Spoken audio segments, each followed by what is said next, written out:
नमस्कार दोस्तों। ऐसा कहा जाता है कि इस दुनिया में जो होना है वो होकर ही रहता है। कोई होनी को टाल नहीं सकता, ना ही होनी को कोई रोक सकता है। लेकिन मैं ऐसी बातों पर पूरी तरीके से विश्वास नहीं करता हूँ।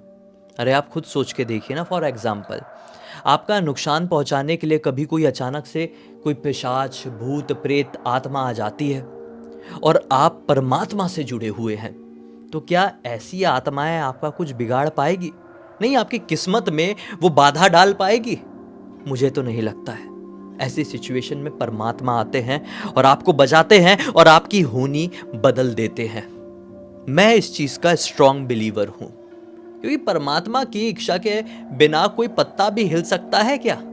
इम्पॉसिबल है। मैं आपसे ये सब इसलिए कह रहा हूं क्योंकि मेरी ये जो बातें हैं, जो सेंटेंस है, आज जिस घटना की कहानी आपके सामने लेकर आया हूं उससे बहुत स्ट्रांगली तरीके से जुड़े हुए हैं।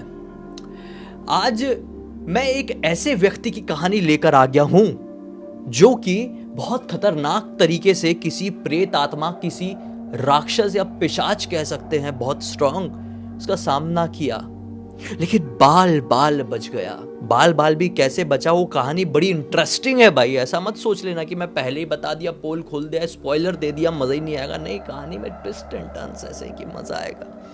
तो ये कहानी हमें फैनिल ने लिख के भेजा है, जो कि गुजरात के सूरत का रहने वाला, और उसने बोला कि भाई ये जो घटना है मेरे अंकल जी के साथ आज से कुछ साल पहले घटी थी और मैं चाहता था कि ये पूरी दुनिया को पता चले। आपको लिखना भेजना चाह रहा था लेकिन मौका नहीं मिल पा रहा था। अभी लिख के भेज रहा हूँ, पूरी दुनिया को बताओ।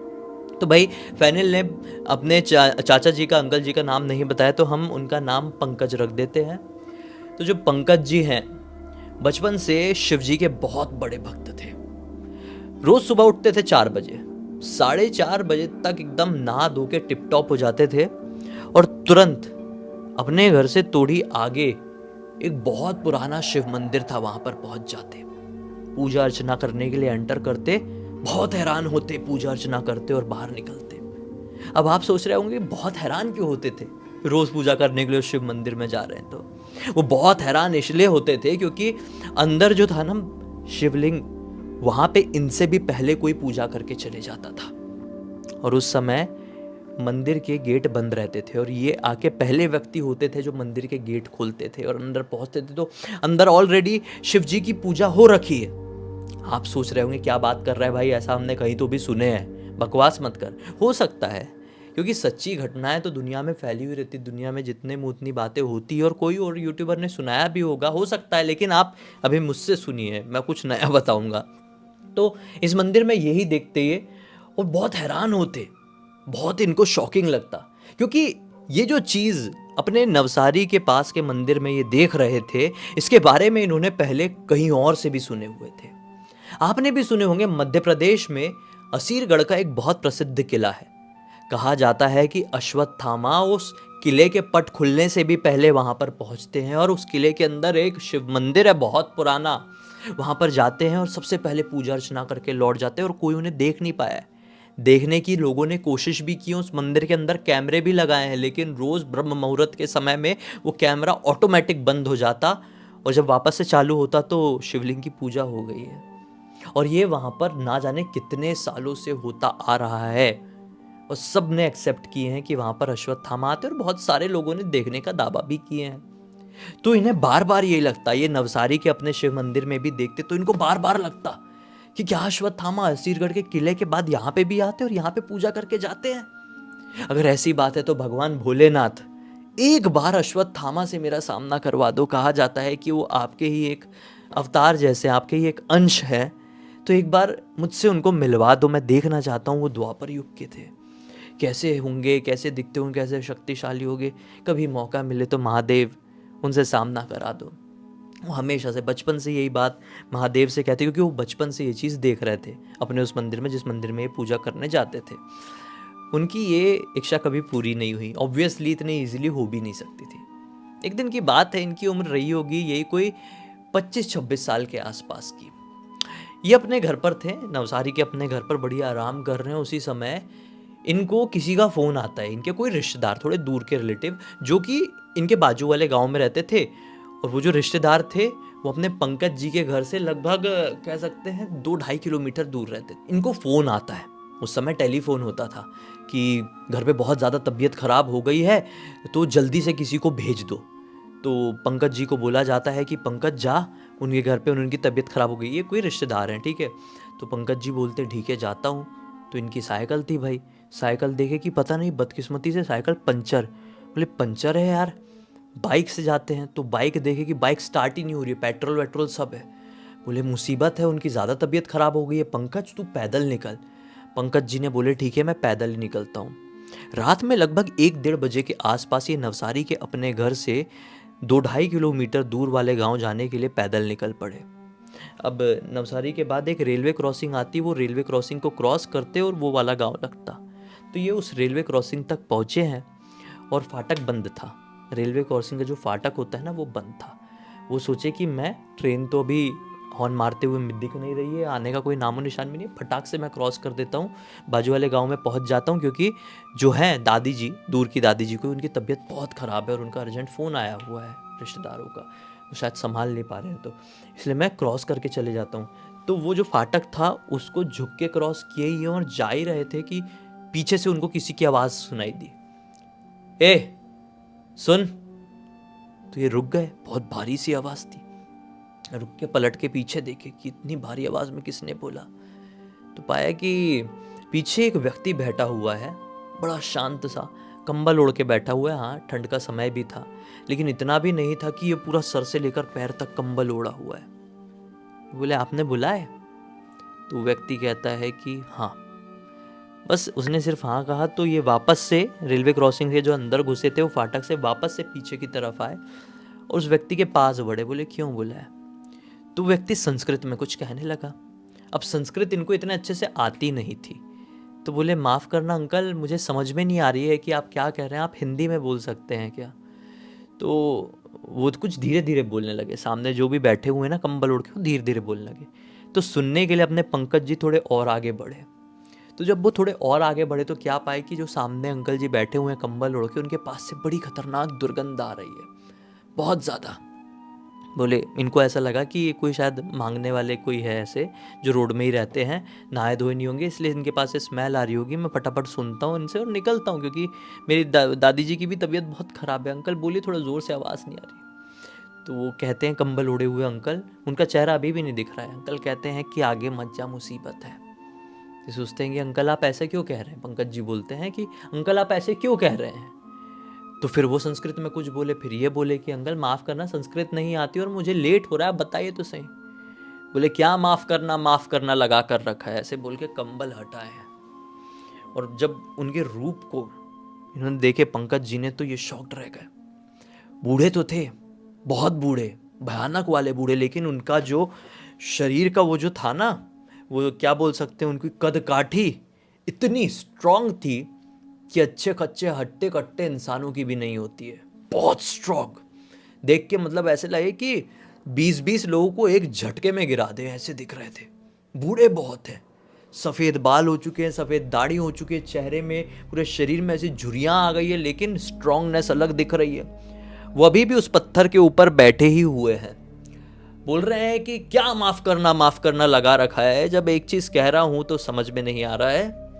तुझसे कहना चाह रहा हूँ आगे मत जाना, एक मुसीबत तेरा इंतज़ार कर रही है। वो अपने हिसाब से बोले, मैं आपको अपने हिसाब से बता रहा हूँ। एक मुसीबत तेरा आगे इंतज़ार कर रही है, तो आगे जाएगा तो तेरी मृत्यु भी हो सकती है। बोले ये डर गए थोड़े से अब उनके रूप को देखकर। अभी तक तो वो कंबल ओढ़े हुए थे, उनके पास से स्मेल आ रही थी, तो ये सोचे कि शायद कोई मांगने वाला होगा, रोड में रहने वाला होगा। लेकिन अब जब वो अपना पूरा शरीर दिखाए हैं, अपने आप को दिखाएं, तो इनकी हवा टाइट। पंकज जी बोले आपको कैसे पता? बोले मुझे सब पता है, मुझे तू समझ ले महादेव ने तेरे पास भेजे हैं। बोले महादेव ने भेजे मतलब? मैं समझा नहीं। बोले नहीं समझा, ठीक है, तेरे पास हल्दी और तेल है क्या? ये बोले नहीं हल्दी तेल नहीं है, मेरी दादी जी की तबीयत खराब हो गई तो बाजू वाले गांव जा रहा था तो अपने पास कुछ रखा नहीं हो। बोले पीड़ा में तो मैं भी हूं काफी सालों से। उनके सामने ना ऐसे बाल आए हुए थे, कुछ बाल ऐसे हटा के दिखाते, यहाँ से एकदम खून बह रहा है, पस बह रहा है। बोले देख यहाँ पर मुझे बहुत तकलीफ होती है, दर्द होता है, पीड़ा होती है, कुछ हल्दी तेल दे देगा, लगाऊंगा तो अच्छा हो जाऊंगा। शरीर में और भी घाव हैं, वहाँ पे भी उसे मलहम की तरह लगा लूँगा। मैं प्रॉपर वर्ड्स का यूज़ नहीं कर पा रहा हूँ जो शुद्ध हिंदी में उन्होंने अपने पंकज जी से कहे थे, लेकिन उन्होंने इसी वे में कहे थे कि तू मुझे दे देगा तो मैं उसे पूरे शरीर में दवाई के जैसा लगा लूँगा, तो दे दे। तो ये बोले कि मैं जा रहा हूँ, आगे दादी जी का घर है, तो आप भी वहाँ पर चल लीजिए, उनसे हल्दी तेल मांग के आपको दे दूंगा, बाकी आप हैं कौन ये तो बताइए। महादेव ने भेजे हैं समझ में आ रहा है, लेकिन आप कौन हैं? पंकज जी ने डरते हुए उनसे बात कही। सामने बैठे हुए व्यक्ति कहते हैं कि मैं द्वापर युग से आया हूं, मैं अश्वत्थामा हूं, द्रोण पुत्र। ये शॉक्ड रह गए, बोले आप क्या बात कर रहे हैं? इनको विश्वास नहीं हुआ, पहली बात में पंकज जी को विश्वास नहीं हुआ। बोले हाँ, और अगर तुझे नहीं मानना है तो मत मान, लेकिन जब ये तो फाटक लांग के आगे की तरफ जाएगा तो वहां पर पाएगा कि तेरी मृत्यु तेरा इंतजार कर रही थी, खुद समझ जाएगा।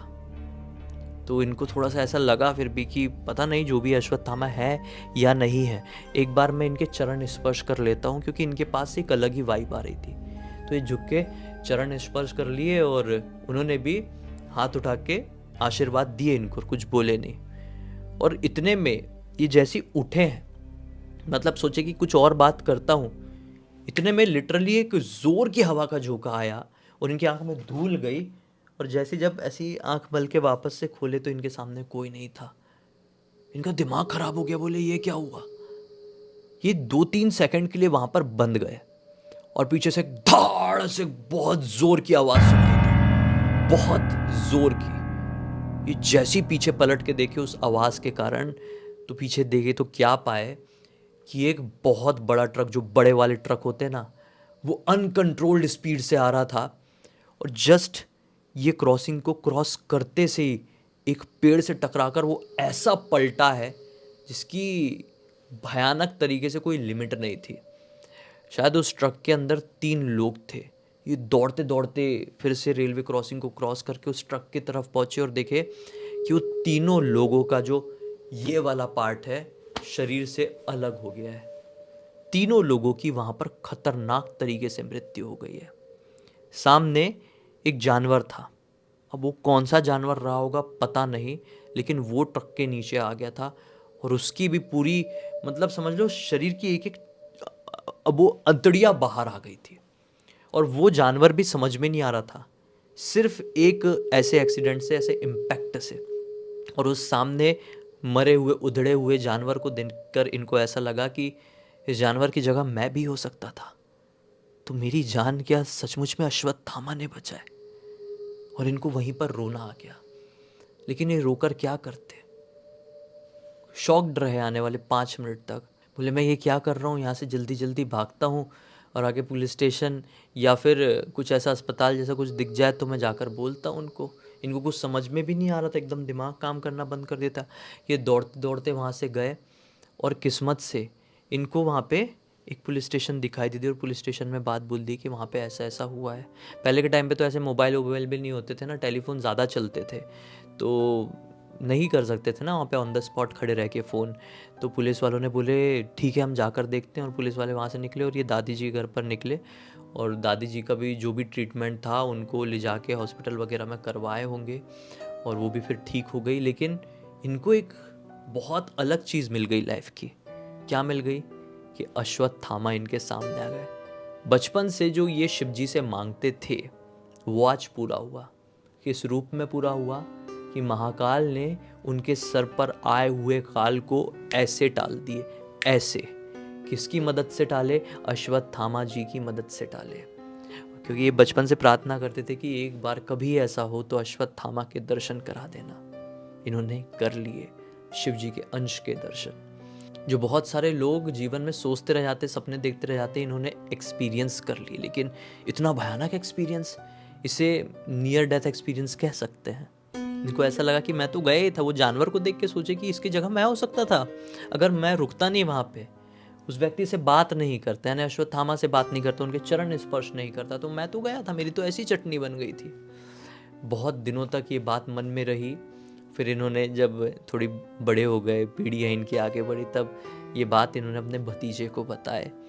भतीजा ने फाइनल ने ये कहानी फिर हम इंस्टाग्राम पर लिख कर भेजा। मैंने सोचा आप लोगों को बताना बनता है, कुछ इंटरेस्टिंग है।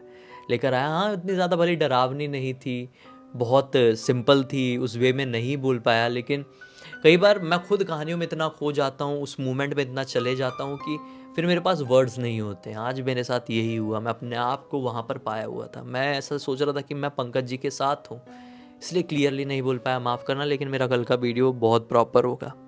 बाकी अब तक इस वीडियो को देख लिए हैं तो लाइक ज़रूर कर देना, चैनल को सब्सक्राइब करके बेल आइकन दबा के ऑल के ऑप्शन में क्लिक करना, क्योंकि इसी तरह के हैरान कर देने वाले खौफनाक अनोखे वीडियो डेली आप लोग के सामने लेके आता रहता हूँ। इंस्टाग्राम की लिंक इस वीडियो के डिस्क्रिप्शन बॉक्स में मिल जाएगी, क्लिक करके डायरेक्टली वहाँ पर पहुँच जाना। और इसी तरह की कोई भी कहानी, टॉपिक या जानकारी आप लोग के पास भी है तो लिख भेजना, हो सकता है हमारा अगला वीडियो कल आपके हिसाब से ही बन रहा हो। तो चलिए कल फिर से मिलते हैं, तब तक के लिए बहुत बहुत धन्यवाद। आपका दिन शुभ हो।